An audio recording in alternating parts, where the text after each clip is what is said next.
Next આપણે શરૂઆત કરીએ કે ભાઈ રોજિંદા જીવનમાં આપણે રાસાયણિક પ્રક્રિયાઓ વિશે. તો હવે આપણે છે એ ભૌતિક ફેરફાર અને રાસાયણિક ફેરફાર તો જોઈએ, પણ આમાં આપણે શેના વિશે અભ્યાસ કરવાનો છે? રાસાયણિક ફેરફાર વિશે આપણે અભ્યાસ કરવાનો છે, અથવા પ્રક્રિયાઓ વિશે અભ્યાસ કરશું. તો એની વાત કરીએ, રાસાયણિક ફેરફાર કયા કયા પ્રકારના છે એનું ખાલી એક ઉદાહરણ તમને આપું. દૂધમાંથી દહીં બનવું, આ ઘટના છે એ શું છે? રાસાયણિક ફેરફાર છે કે નહીં? પછી આપણે આગળ જોયું એક ઉદાહરણ કે છે કાચા કેળા છે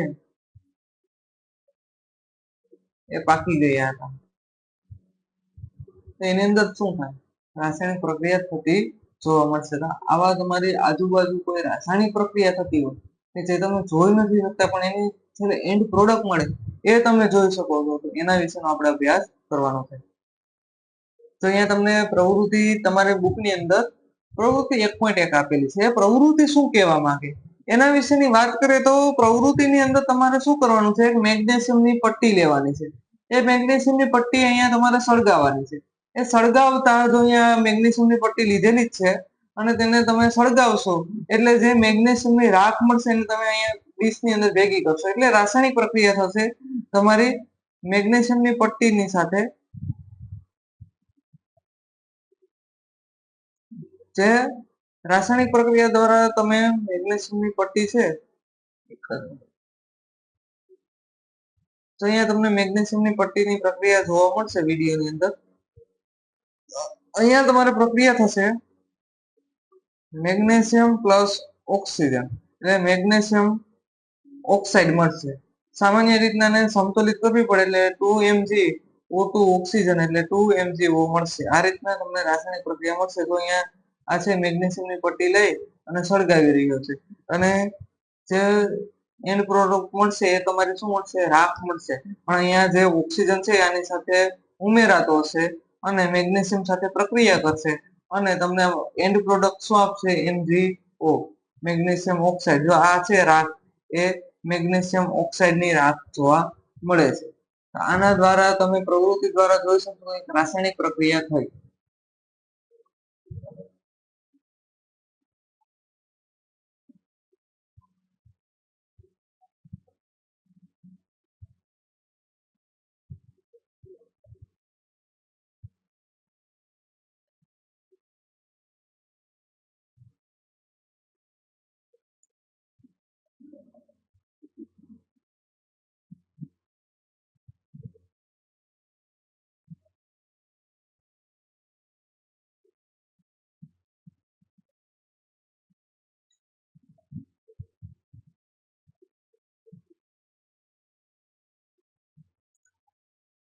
ત્યારબાદ જે મેગ્નેશિયમની પટ્ટી છે એને પ્રક્રિયા કરવામાં આવે ત્યારે જો શું શું જોવા મળશે કે મેગ્નેશિયમની પટ્ટીને ખૂબ જ ક્રિયાશીલ હોવાથી તે સરળતાથી હવામાં શું થાય? દહન થઈ જાય.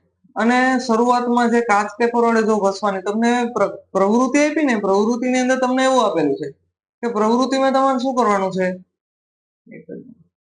હા, પ્રવૃત્તિની અંદર શું કરવાનું છે કે કાચ પેપર વડે તમે ઘસી નાખો જે મેગ્નેશિયમની પટ્ટીને લો. હવે મેગ્નેશિયમની પટ્ટીને તમે કાચ પેપર વડે ઘસશો એટલે શું થશે કે એની ઉપર જો ઓક્સિડેશન થયેલું હશે તો એ ભાગ રિમૂવ થઈ જશે.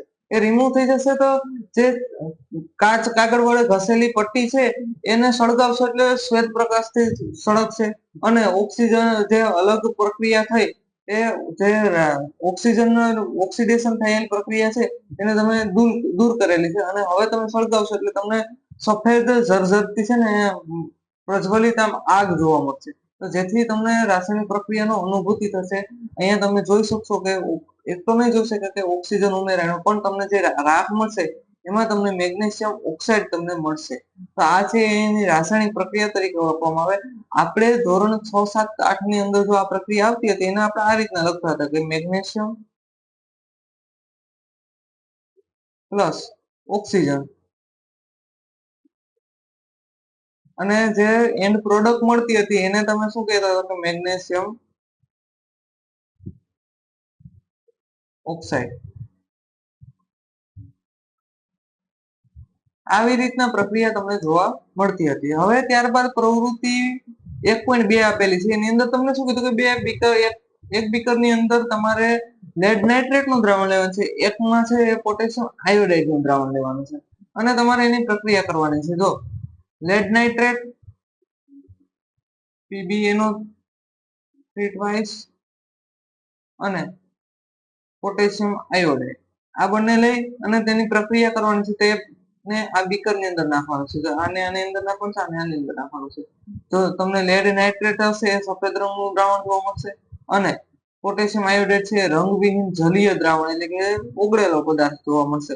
તો આ જો અહીંયા પ્રક્રિયા તમને જોવા મળશે કે જેથી તમે એના પ્રક્રિયાને જોઈ શકો અને તમે એના વિશે પ્રક્રિયા થતી હોય એ રાસાયણિક પ્રક્રિયાની પ્રોડક્ટ મળે એ તમે જોઈ શકશો. તો અહીંયા રાસાયણિક પ્રક્રિયા થઈ ગઈ ને અહીંયા તમને શું મળ્યું PbI2 અને પ્લસ KNO3 પોટેશિયમ નાઇટ્રેટ અને લેડ આયોડાઇડ આ છે એ તમારી રાસાયણિક પ્રક્રિયા છે કે જેને તમારે આગળ આપણે અભ્યાસ કરવાનો છે. રાસાયણિક પ્રક્રિયા પહેલા જે પ્રવૃત્તિ દ્વારા આપણે જોઈ એ સંજ્ઞાઓમાં કઈ રીતના લખાય અને સંજ્ઞા દ્વારા આપણે રાસાયણિક પ્રક્રિયાને સંતુલિત પણ કરવાની છે. હજી એક પ્રવૃત્તિ તમારે આપેલી છે 1.3 ની અંદર. 1.3 ની અંદર શું કીધેલું છે કે તમારે એક ફ્લાસ્ક લેવાનું છે. એ ફ્લાસ્ક ની અંદર મન સલ્ફ્યુરિક એસિડ અથવા મન હાઇડ્રોક્લોરિક એસિડ બે માંથી કોઈ પણ એક વસ્તુ લઈ શકો. અહીંયા મન સલ્ફ્યુરિક એસિડ લખેલું છે એટલે કે લીધેલું છે H2SO4 અથવા HCl. આમાં શું કરવાનું છે કે ઝીંકના દાણા નાખવાના છે Zn ના. ઝીંકના દાણા આની અંદર નાખશો એટલે કે મન સલ્ફ્યુરિક એસિડ અથવા મન હાઇડ્રોક્લોરિક એસિડ લેશો અને એની અંદર તમે જે આ ઝીંકના દાણા નાખશો એટલે શું થશે કે ઝીંક સાથે ક્લોરીન જોડાશે અથવા HCl છે એટલે પણ જો H2SO4 હશે અહીંયા તમારે જો Zn વાળી પ્રક્રિયા આપેલી છે પણ H2SO4 હશે તો અહીંયા હાઇડ્રોજન છે એ છૂટો પડશે. SO4 છે એ આની સાથે જોડાતો જોવા મળશે Zn સાથે એટલે ઝીંક ZnSO4 બનાવશે પ્લસ H2 ગેસ.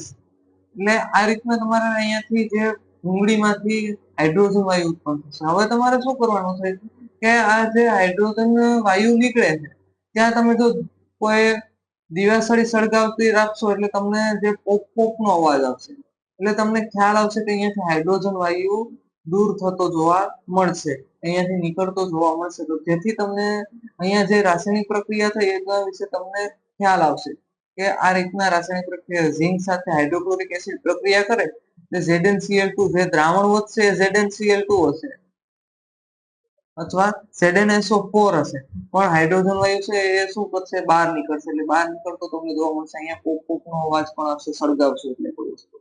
તો આ રીતના તમારે પ્રક્રિયા કરશો એટલે એક તમને ત્રીજી રાસાયણિક પ્રક્રિયા જોવા મળશે. આપણે બે તો આગળ જોઈ ગયા, આ ત્રીજી. જો હવે રાસાયણિક પ્રક્રિયા થાય એમાં શું થાય અવસ્થામાં ફેરફાર થાય, પછી વાયુનો ઉદ્ભવ પણ થાય, રંગમાં પણ પરિવર્તન આવે તાપમાનમાં પણ પરિવર્તન જોવા મળશે. આ ત્રણ વસ્તુ એની અંદર જોવા મળશે. જો અવસ્થામાં ફેરફાર થતો જોવા મળે ઘણા પદાર્થો છે એ રાસાયણિક પ્રક્રિયા ઝીંકના દાણા ઘન હતા, ઝીંકના દાણા ઘન હતા, HCl હતું એ લિક્વિડ હતું એટલે કે પ્રવાહી હતું તો તે તેની સાથે શું થયું ઓગળી ગયો એટલે અવસ્થામાં ફેરફાર થયો. વાયુનો ઉદ્ભવ થયો એટલે કે જે પ્રક્રિયા થઈ એમાં શું મળ્યું તમને હાઇડ્રોજન વાયુ ઉત્પન્ન થતો છે. પછી આપણે જે લેડ નાઇટ્રેટ અને પોટેશિયમ આયોડાઇડ વાળું દ્રાવણની પ્રક્રિયા કરી એમાં રંગ પરિવર્તન જોવા મળ્યું, પીળો રંગ જોવા મળ્યો. આ રંગ પરિવર્તન અહીંયા જોવા મળ્યું. હજી આપણે આગળ રાસાયણિક પ્રક્રિયા કરશું ને એની અંદર ચૂનાને પાણીની અંદર નાખશું ને એટલે તે ગરમી ઉત્પન્ન થશે અથવા કોઈ એવી રાસાયણિક પ્રક્રિયા થશે ને ત્યાં ગરમી છે એટલે શોષણ થાય. તો આ બંને છે ઉષ્માક્ષેપક અને ઉષ્મા શોષક પ્રક્રિયા તરીકે ઓળખવામાં આવે જે આપણે આગળ અભ્યાસ કરવાનો છે.